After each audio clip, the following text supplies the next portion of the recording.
Ciao, oggi parliamo di via ferrata. Spesso sento questo discorso. Ciao nonno, domani vado a fare la ferrata X.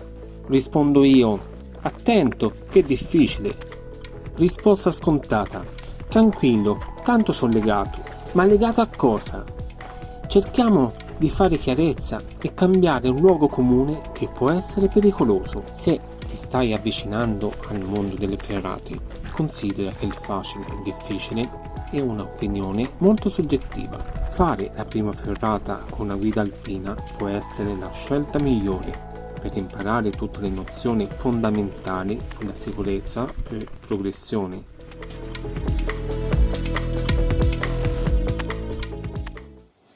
Noi oggi andiamo su una ferrata considerata facile e come vedremo una caduta può essere fatale. Allora, io sono 1,80 m, quindi ora Sara, che ci aiuta per l'esempio, sale al primo tratto.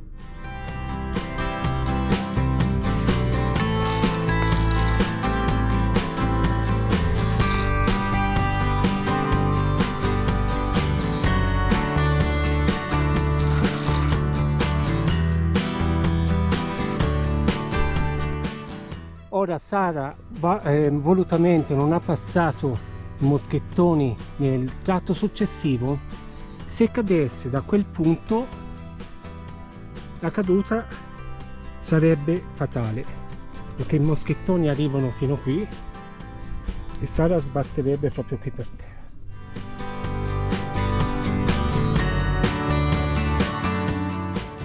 Ecco, questo è l'esempio. Se Sara cadesse da quel punto lì senza aver passato i moschettoni alla tratta successiva, i moschettoni arriverebbero fino a questo punto. Infatti ora in tiro, a questo punto il dissipatore si sarebbe aperto ma non sarebbe stato sufficiente. Questo è un esempio E spero possa esserti utile.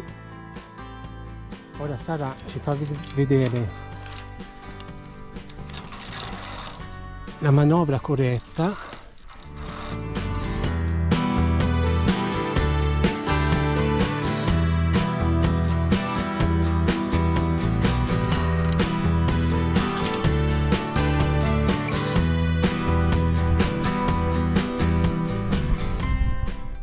A questo punto, se Sara casca, chiaramente si trova in una posizione in cui i moschettoni non scorrono tanto su questo filo, quindi si blocca praticamente subito lì. In questo caso è in sicurezza. Infine, in questo video non voglio entrare in merito circa termini tecnici, fattore di caduta, forza d'arresto, accelerazione di gravità, energia cinetica, bensì la differenza tra arrampicata sportiva e via ferrata. Infatti, nel primo caso, i voli sono aspetti intrinseci. Nelle vie d'arrampicata sportiva si deve imparare a volare, mentre in via ferrata non si deve cadere, considerando che un'eventuale caduta è traumatica e potenzialmente pericolosa.